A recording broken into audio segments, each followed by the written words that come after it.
Greetings, Assassins! My name is Simon, I'm Associate Game Director on Assassin's Creed Shadows, and today we're gonna go through a comparative gameplay walkthrough showcasing both stealth and combat for our two protagonists. You ready? Set? Parkour down! We start off playing as Naoe as she approaches Nijo Castle in the city of Kyoto. We're also playing in the new immersive mode, which means everyone in Japan is speaking their own native language, but everything is subtitled. Give that mode a try, it's pretty cool.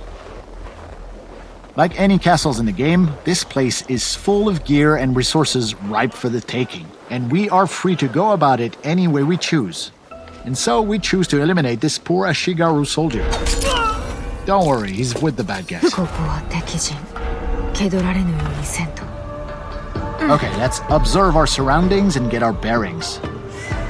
We've got one Ashigaru working the haystack, another on patrol back there, and we've got a samurai daisho right here, which could be a challenge. And there's the alarm bell, which, trust me, if you pride yourself as being a stealth player, you don't want anyone to ring that bell. Although we're safe right now using the rooftops, Nijo Castle is fairly flat compared to most other castles. If things go awry and we have to disappear in a hurry, it's gonna be harder here because the roofs are just not that high. So we are gonna take our time. Yeah, the Samurai Daisho is by far the most dangerous enemy in this area. And since we have a Tanto equipped, this is a perfect setup for a double air assassination. Well, almost. Like I said, this Daisho is pretty strong, but no matter. A quick change of headgear with a particular perk that gives us one additional chunk of assassination damage on all air assassinations should do the trick. Oh yeah. Okay, that's a good start. Let's crouch in the shadows for now and see what happens. Vanishing in the shadows only works whether you're crouched or prone, so keep that in mind. Okay, as long as this guy stays far away, he's not much of a threat, so kunai to the face it is. And while this other guy is busy reloading his Teppo rifle, we go up, and he goes down. Beautiful. Okay, moving on to the next section. Using Observe Mechanic once again, we can see that there is quite a lot more enemies here. A few Ashigaru, a sniper, a couple servants, but I think we have a pretty obvious next move right here. Next customer, please. There's a lot of open space right in front of us, and it will be hard to close that distance without being seen. Perfect opportunity to call upon our ally Genojo and some of his exploding tricks. Okay, time to go to work. Tanto and Hidden Blade combo, baby. Oh, looks like we spooked the servant here. Now, these guys won't really fight back, but if they spot you, they will try and find some reinforcement and bring them back to the area they saw you in. But since we have no intention of staying here, this guy is not an immediate threat. So let's just use Eagle Vision and scout the house ahead. Orange are servant and red means military archetypes. Let's make the most out of the shadows here and go around the problem rather than through it. We're probably bypassing a whole lot of loot opportunities right now, but it's the Samurai Daisho we're after, and so it's the Samurai Daisho we're gonna get.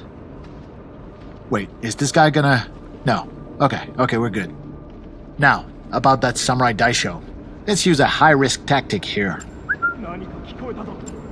We're gonna whistle him over to attract him to this shoji door, and using the katana...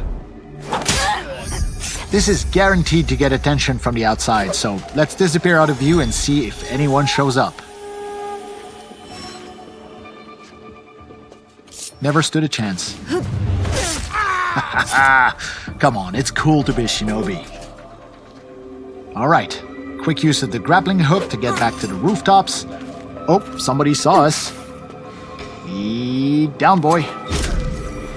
And with two sections of Nijo Castle cleared for now, let's make our way towards the Tenshu, which, if you don't know, Tenshus are the biggest, tallest, most impressive structure in any Japanese castle.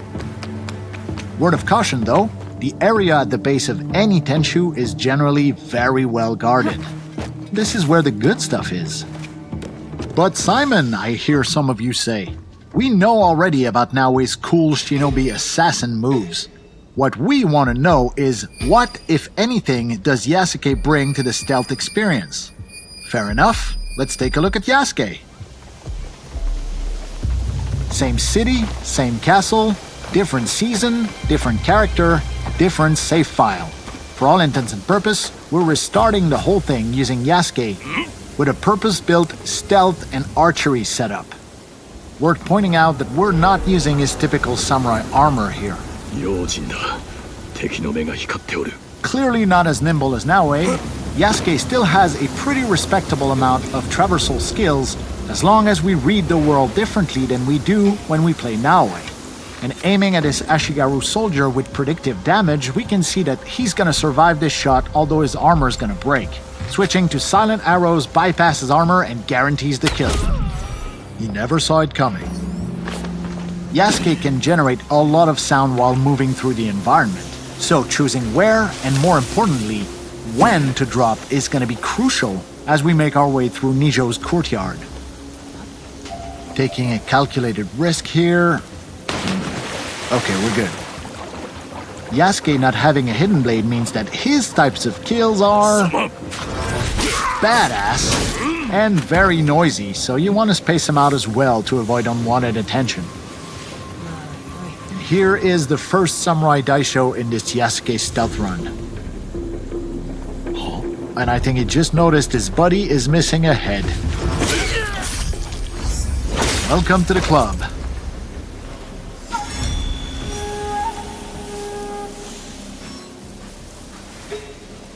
Oh. Silent arrows all day, baby. Oh, and here's a little pro tip. Yasuke's arsenal of weapons mostly relies on the same type of stuff that most samurai would have stockpiled in military setups. So little guard towers like this are always full of arrows and bullets for Yasuke to plunder, making his particular stealth playstyle much more generous than Naoe's more limited and cautious shinobi tool approach. Now Yasuke does have the ability to climb, although his vertical leaps are more limited than Naoe. Similarly, we can reach most high point like this and use the observe mechanic to tag people, get our bearings, and find where our next objectives are. Yes, he's a lot bigger and a little slower than Naoe, but once you get a hang of his controls, Yasuke is a lot of fun. Ooh, let's use pro navigation here and avoid being seen. This allows us to stay hidden while on the move, just like Naoe does. Okay, for the section up ahead, we're gonna call in our second ally, the poison specialist Oniyuri, who has the ability to put multiple enemies to sleep.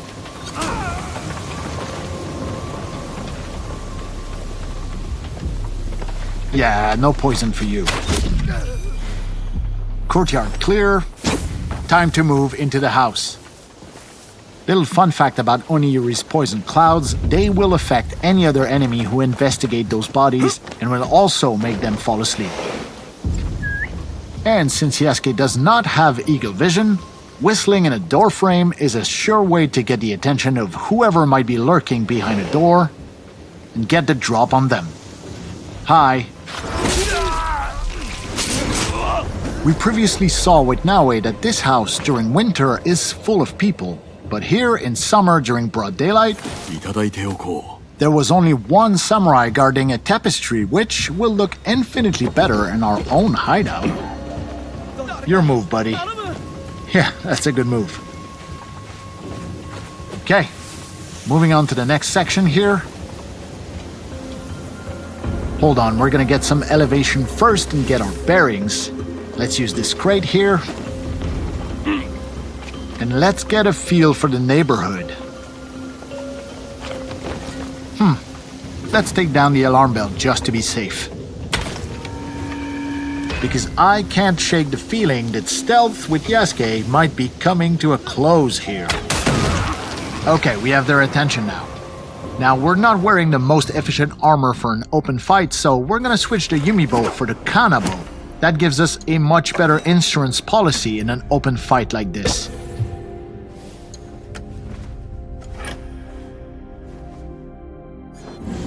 Okay, let's go get it. Oh yeah, you're up.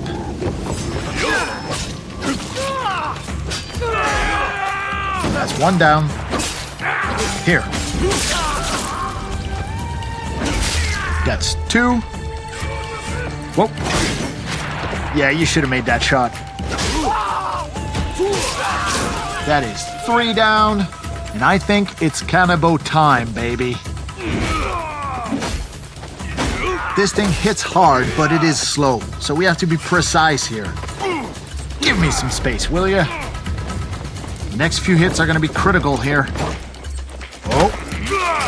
Backbreaker ability. Nicely done here.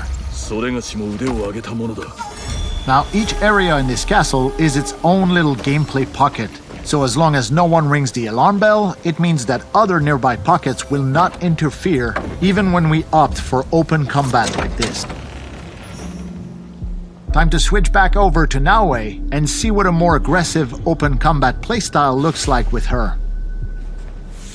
First thing first, we gotta switch up our loadout and use perks that are more conducive to that playstyle, such as this headband that allows us to vault over an enemy when we sprint at them in open combat. Let's switch up our outfit as well while we're at it. Yeah, we don't have a good perk reason to equip this right now, but I kinda like this one, so life's about taking risks, man.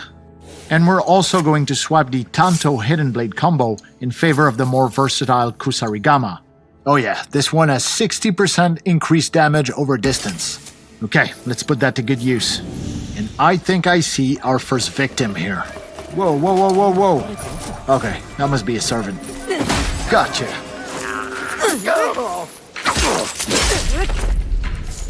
One more for good luck. Ah, where did that servant go? Second target acquired.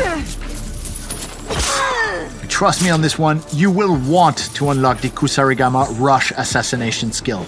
You can quote me on that. Quiet approach here, and down he goes. Observe mechanic. This identifies a secondary target we've been tracking for a while now. Wait, yeah, it was a servant, because we can see them coming back with a bunch of reinforcements. So we're gonna dispatch Yaya to take care of that distraction. She should have no problem dealing with these two grunts. I mean, I think. Yeah, she's got this. Okay, here we go. Pull the trigger too fast on this one. Deflect plus manual vault over, but with this headband perk we got on, we just have to sprint at the enemy and it auto vaults over. Nice little perk. Whoops, sorry about the barrels. Ow! Hup. Yo, I'm over here. And catch. Okay then, have some of this.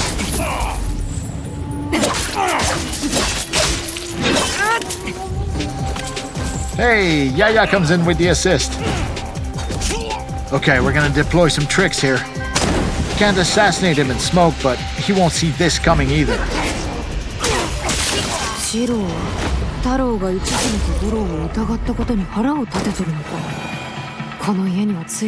Yeah, you tell me.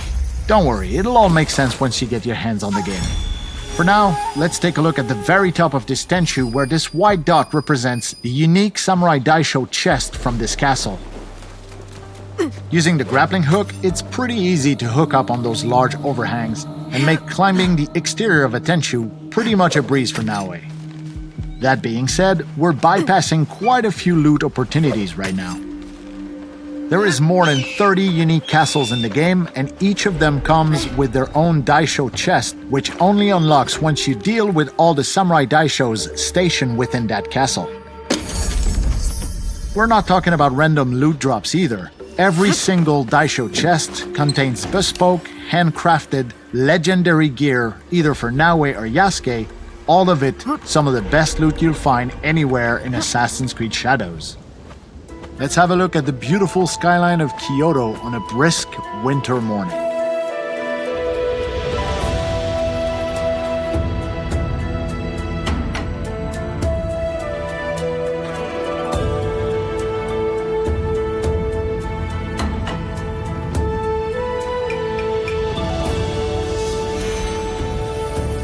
Using the observe mechanic on top of a synchronization point like this will reveal nearby points of interest. Up to us to place markers as we see fit to further our exploration of Japan.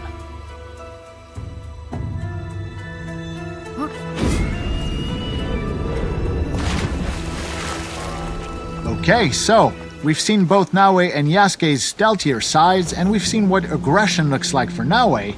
Now, let's switch over to our samurai and see what we can muster from a full frontal aggressive assault with Yasuke. Once again, it's time to shake up our loadout with much more aggressive weapons. Okay, first we're gonna pick the Naginata here, which is excellent for crowd control. And because stealth will not be an option here, let's use the Teppo rifle for maximum range efficiency as well. We expect stiff opposition here, so using a full-on armor set with a perk that allows Yasuke to parry unstoppable attacks makes a whole lot of sense. And to literally cap it off, a matching samurai helmet with a perk that deals 50% damage on parries. Look, I don't want to jinx it, but I think we got this. Okay, are we ready? Knock knock. Yep, you're done. Oh ho ho ho!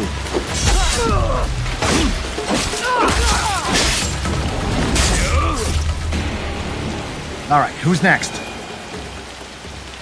Okay, I think we're just gonna beeline straight to our target here. Oh, sniper on the right. Calling in Yagoro. He'll take care of that sniper while we are running straight into the dragon's mouth.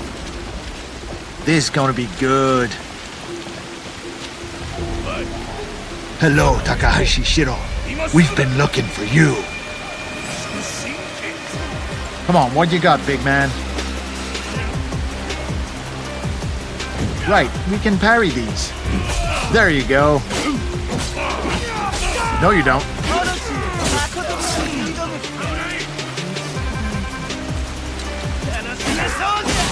He's down. It's you and me, pal. Armor break. So now that he has no armor, we're chipping away at his health. And here we go.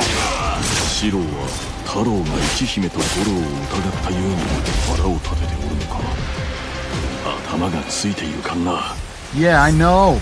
People will just have to untangle that mess for themselves. Okay, not bad.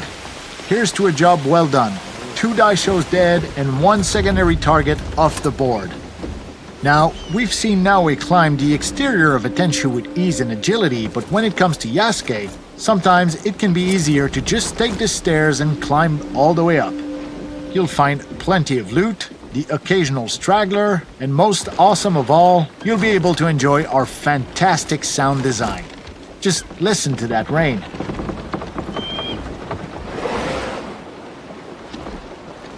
It's awesome. Okay, up the ladder and onto the last floor here. There's the same Samurai Daisho chest we previously talked about. That delicious handcrafted legendary gear. And before we leave, please allow me to indulge myself and take one last look at the beautiful city of Kyoto and its mountainous surrounding landscape during the bountiful summer months.